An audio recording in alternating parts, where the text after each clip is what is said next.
जाना था घर से ना। अरे कह तू ता मोर धना भौजी बोलावती, कह तू ता मोर धना भौजी बोलावती। तो बुढ़िया बन बैठे जा। अरे भौजी अब तो ऐसे नहीं बैठे कर बुढ़िया बन सही कहा तू।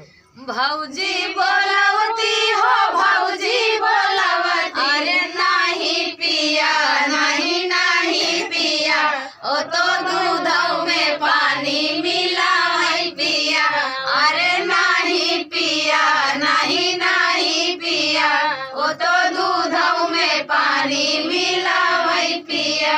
करी हैया पिराई करी हैया पिराई मोरे बारे पिया।